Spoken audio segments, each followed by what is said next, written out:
Right, here is female reproductive system. और female reproductive system जो है वो मेल रिप्रोडक्टिव सिस्टम से बहुत ज़्यादा कॉम्प्लिकेटेड है। मेल रिप्रोडक्टिव सिस्टम सिंपल था, लेकिन ये कुछ ज़्यादा कॉम्प्लिकेटेड है। दूसरी बात यह है कि फीमेल रिप्रोडक्टिव सिस्टम का जो फंक्शन है वो ये है कि एक तो इसने गेमीट्स बनाने हैं। जैसे मेल रिप्रोडक्टिव सिस्टम गेमीट बनाता था, स्पर्म, ये क्या बनाएगा? एग बनाएगा, ठीक है। दूसरी बात यह है कि ये आने वाले बच्चे के लिए जगह भी देता है, खुराक का बंदोबस्त भी करता है और 9 महीने के लिए बच्चे को रखता भी है। सो ये एक ऐसा फंक्शन है जो मेल में नहीं है, फीमेल में है। फीमेल ने आने वाले बच्चे को 9 महीने तक अपने जिस्म के अंदर रखना है, तो वो भी रिप्रोडक्टिव सिस्टम का हिस्सा है। अब जब फीमेल रिप्रोडक्टिव सिस्टम की तरफ हम आते हैं तो सबसे पहले इसके स्ट्रक्चर की तरफ आते हैं कि क्या है, किस तरह से है ये बना हुआ है। तो फीमेल रिप्रोडक्टिव स्ट्रक्चर में हमारे पास 4 चीज़ें हैं। Number 1, gonads. गोनेड्स को हम लोग ओवरी भी बोलते हैं, राइट। और ओवरीज जो है वो हमारे पास कितने होते हैं? 2 ओवरीज होते हैं। 2 ओवरीज हमारे पास होते हैं, जोड़ा है, एक राइट साइड पर है और एक लेफ्ट साइड पर है, ठीक है। इसी तरह दूसरा हमारे पास क्या है? ओविडक्ट है। ये क्या है? ये नालियां हैं जहां एग सफ़र करेगी, एग मूव करेगी एक जगह से दूसरी जगह, ठीक है। ये ओविडक्ट आ गया। जैसे कि मेल रिप्रोडक्टिव सिस्टम में स्पर्म को ले जाने के लिए नालियां थी ना, तो इसी तरह से फीमेल रिप्रोडक्टिव सिस्टम में एग को ले जाने के लिए यस ओविडक्ट है। और थर्ड यहाँ पर क्या है? एक बेग लाइक स्ट्रक्चर है, बेग लाइक स्ट्रक्चर है जिसका नाम है यूटेरस। ये सारे के सारे डायग्राम में लिखा हुआ है। और फोर्थ में क्या है? वेजाइना है। ये फोर्थ स्ट्रक्चर है, वेजाइना। सो ये 4 स्ट्रक्चर जो है ये हम आपको डायग्राम में बता देंगे। पहले आपके लिए मालूमात के लिए, ओवरी जो है 3 से 5 सेंटीमीटर लॉन्ग है, 2 to 3 सेंटीमीटर ये वाइड है। इसी तरह ओविडक्ट जो है वो 10 सेंटीमीटर उसकी लंबाई है। अब आ जाओ यहाँ पर, ये है भाई फीमेल रिप्रोडक्टिव सिस्टम का पूरा डायग्राम। फीमेल रिप्रोडक्टिव सिस्टम में सबसे पहले मैं आपको बताता चलूं कि ये जो आपको एक जोड़ा नजर आ रहा है राइट एंड लेफ्ट पर, this is called as ovary, this is called as ovary, right. और एक खास किस्म के लिगामेंट्स होते हैं जिसमें ये पेरिटोनियम कैविटी के अंदर, पेरिटोनियम कैविटी के साथ क्या है? अटैच है। इनसाइड द पेरिटोनियम कैविटी जो है ये ओवरी पड़ी हुई है और यूटेरस के साथ ये एक किस्म के लिगामेंट्स के साथ अटैच है। ओवरी के अंदर छोटे छोटे बबल लाइक स्ट्रक्चर्स बनते जाते हैं, छोटे छोटे गुब्बारे की तरह। इनका नाम है ग्राफियन फॉलिकल। इनका नाम क्या है? Graafian follicle. लोग उसको शॉर्टकट अल्फाज में सिर्फ फॉलिकल बोलते हैं, फॉलिकल है। इन फॉलिकल में एक छोटा सा अंडा रिजाइड करता है, इसके अंदर एक अंडा पड़ा रहता है। उस अंडे को, उस एग को हम लोग oocyte कहते हैं। तो अंडे का नाम क्या है? oocyte है। और आसपास जो गुब्बारा है, जिस गुब्बारे के अंदर पड़ा है, उसका नाम क्या है? Graafian follicle. ये जो ग्राफियन फॉलिकल है ये कुछ दिनों के बाद अपना ये जो अंडा है, इस अंडे को क्या कर देगा? रिलीज कर देगा। ये जो अंडा है ये यहाँ से क्या करेगा? रिलीज कर देगा। और अंडा जब यहाँ से रिलीज होगा तो वो एक पाइप के अंदर शामिल होगा जिसका नाम है ओविडक्ट, या इसका दूसरा नाम है फैलोपियन ट्यूब। फैलोपियन ट्यूब, दोनों एक ही चीज का नाम है। अंडा इस नाली में सफर करता हुआ और ये वो जगह है जहां अंडा स्पर्म के साथ मिल जाता है। अंडे और स्पर्म की मुलाकात सक्सेसफुल मुलाकात कहाँ पर होती है? यहाँ पर होती है। तो फिर उसके बाद एक बेग आएगा, a bag like structure आएगा. This is the hollow bag like structure which is called as the uterus. This is called as the uterus. और अंडा जो है वो इस यूटेरस के अंदर आ जाएगा। अगर ये अंडा स्पर्म के साथ फर्टिलाइज हुआ है तो इस अंडे से तो बच्चा बनेगा। इस बच्चे ने 9 महीने इस दीवार के साथ अपने आप को अटैच करना होगा, तो वो उसको हम बोलते हैं जेस्टेशन या जेस्टेशन पीरियड 9 महीने का। तो वो तो नेक्स्ट लेक्चर में आपको बता देंगे, ठीक है, वो एक अलग केस है। यहाँ पर फॉलिकल से जो अंडा निकला उस प्रोसेस को हम लोग बोलते हैं ओव्यूल्यूशन। ओव्यूल्यूशन का मतलब क्या है? एग का फॉलिकल से रिलीज होना, release of the egg from the follicle, ठीक है। ये फॉलिकल से अंडे का निकल जाना, दिस इज कॉल्ड एज ओव्यूल्यूशन। जैसे ही ये अंडा यहाँ से निकल जाएगा तो ये जो फॉलिकल बच गया, इस फॉलिकल का शक्ल भी चेंज हो जाएगा, कलर भी चेंज हो जाएगा, और इस बेचारे की शक्ल अजीब सी हो जाती है। फॉलिकल का स्ट्रक्चर फिर क्या चेंज हो जाएगा, फिर हम इसका नाम कुछ और रख देंगे, फिर इसका नाम होगा कॉर्पस ल्यूटियम। क्या नाम होगा इसका? Corpus luteum. तो ये बाद में हार्मोन्स निकालना शुरू करेगा।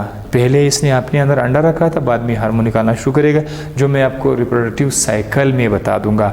राइट, अब आ जाते हैं यूटेरस की तरफ। ओवरी फिनिश्ड, ओविडक्ट भी खत्म, और अब आते हैं यूटेरस की तरफ। थर्ड पोर्शन, यूटेरस जो है ये एक बेग लाइक स्ट्रक्चर है और इसके अंदर 3 पर्दे हैं, 3 लेयर्स हैं। अगर आप यहाँ से देखें तो ये जो सबसे बाहर वाला पतला सा लेयर है, दिस इज कॉल्ड एज पेरीमेटेरियम। उसके बाद दरमियान में मस्कुलर लेयर है, स्मूथ मसल का। कौन से मसल का?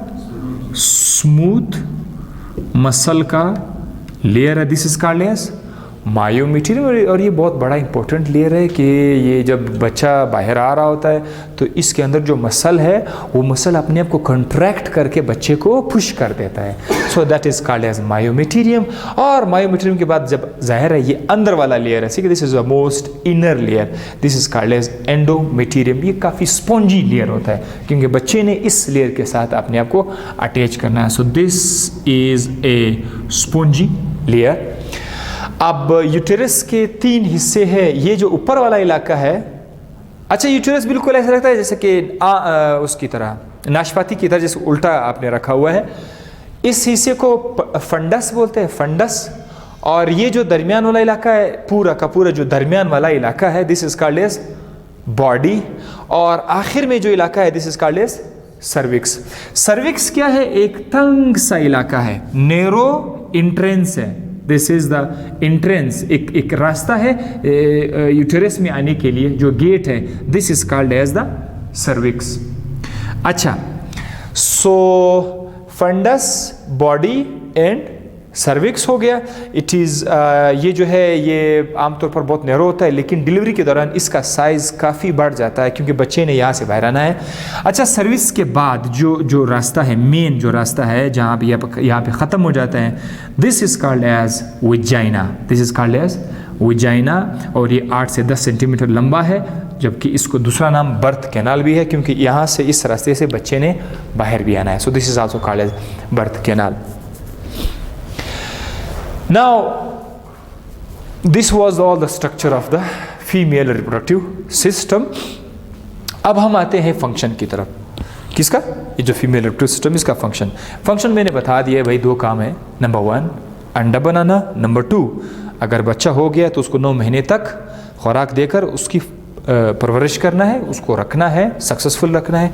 तो वो जो दूसरा फंक्शन है वो आपको मैं नेक्स्ट लेक्चर में बता दूंगा। लेकिन अब आते हैं इसके अंडा किस तरह बनता है। This is called function of the ovary and formation of egg is called oogenesis। जब अंडा बनता है तो उसको क्या कहते हैं? oogenesis। जब स्पर्म बनता था उसका नाम था स्पर्माटोजेनेसिस। oogenesis जो है ये प्रोसेस कहाँ पे शुरू होगी? ओवरी के अंदर होगी, ठीक है। So let's start how. सबसे पहले ओवरी के अंदर जो सेल होता है, जो स्टेम सेल होता है, दे आर कॉल्ड एज oogoनियम, यानी वो सेल जिसका मुस्तकबिल में उन्होंने क्या बनाना है? अंडा बनाना है। वी कॉल इट oogoनियम। ये जो oogoनियम है ये क्या होता है? ये डिप्लॉयड होता है। सो आई राइट इट 2n। इसके अंदर क्या होगा? माइटोसिस हो जाएगी। माइटोसिस आपको पता है वो स्पर्म की तादाद को चेंज नहीं करते, सेम रहते हैं। तो माइटोसिस के बाद इसमें स्पर्म की तादाद वही रहेगी। ये अभी भी क्या है? डिप्लॉयड है, लेकिन इसका नाम अब चेंज हो जाएगा। क्या हो जाएगा? Primary oocyte। क्या नाम इसका? Primary oocyte। और ये जो प्राइमरी oocyte है ये कहां पर पड़ा हुआ है? Inside the follicle. आप लोग ऑलरेडी पढ़ चुके हैं। तो फॉलिकल के अंदर ये पड़ा हुआ है प्राइमरी oocyte। ये जो आपने अभी पढ़ा, ये कहानी कब शुरू हो जाती है? बचपन से ही एक सिलसिला शुरू हो जाता है। बचपन से ही ये सिलसिला शुरू हो जाता है और यहां पर आके स्टॉप हो जाता है। प्राइमरी oocyte पे स्टॉप हो जाता है। जब तक ये बच्ची जवान नहीं हुए, मजीद प्रोसेस स्टार्ट नहीं होगा। यहां पर बॉर्डर है, इंतजार करना होगा। 12 साल, 13 साल, 14 साल तक वेट करना होगा। 14 साल के बाद फिर मजीद सिलसिला स्टार्ट होएगा। सो गौर से देखिए, ये जो आप लोग सारा जो डायग्राम देख रहे हैं, इस डायग्राम का यहाँ तक हिस्सा जो है ये प्यूबरिटी से पहले तक है, और उसके बाद प्यूबरिटी के बाद जो आपके पास पहले पढ़ा था प्राइमरी oocyte जो पढ़ा था, बालिग हो गई। अब वो क्या करेगा? कितना इंतजार कर रहा है? How much wait it has to perform. That is ये जो डिप्लॉयड सेल था, क्या नाम था? Primary oocyte। अब बालिगपन पे जो है ये पहला मेयोसिस इनिशिएट करेगा। मेयोसिस में तो 2 मेयोसिस 1, मेयोसिस 2। तो सबसे पहले ये अपने आप को मेयोसिस 1 परफॉर्म करेगा। मेयोसिस 1 में कितने सेल बनेंगे? 2। एक छोटा सेल बनेगा, एक बड़ा बनेगा। जो छोटा होगा उसका नाम है फर्स्ट पोलर बॉडी। ये जो फर्स्ट पोलर बॉडी है ये मर जाएगा, डाई, सही है, ये मर जाएगा। ये बच गया। इसको क्या कहते हैं? Secondary oocyte। ये क्या था? Primary oocyte। अब ये जो सेकेंडरी oocyte है ये meiosis 2 तब तक नहीं करेगी जब तक अंडा स्पर्म से ना मिले। इंतजार बहुत करना पड़ता है। सेकेंडरी oocyte हैप्लॉइड तो है, बट ये यहां पर क्या हो जाएगी? ब्लॉक हो जाएगी। किससे ब्लॉक हो जाएगी? meiosis 2 से ब्लॉक हो जाएगी। It will never undergo meiosis 2 until and unless sperm come and fertilize the egg. So अगर स्पर्म नहीं आया, ठीक है, अगर स्पर्म नहीं आया तो ये जो सेकेंडरी oocyte है ये क्या करेगी? ये तो निकल जाएगा ना फॉलिकल से। ओव्यूलेशन हो जाएगी इसकी ना, ये निकल जाएगा। जब ये निकल जाएगा तो ये जाया हो जाएगा। ऐसा अंडा क्या हो जाएगा? जाया हो जाएगा।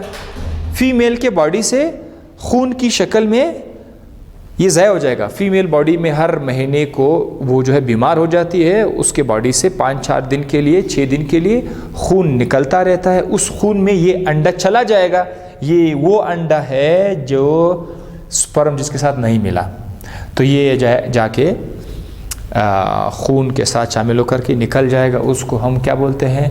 मेंस्ट्रुएशन बोलते हैं, जिसमें माहवार हर महीने फीमेल से के जिस्म से खून निकलता है, और उसको हम पीरियड्स भी बोलते हैं। पूरे प्रोसेस को मेंस्ट्रुअल साइकिल भी बोलते हैं। सो ये तो वो किस्सा है।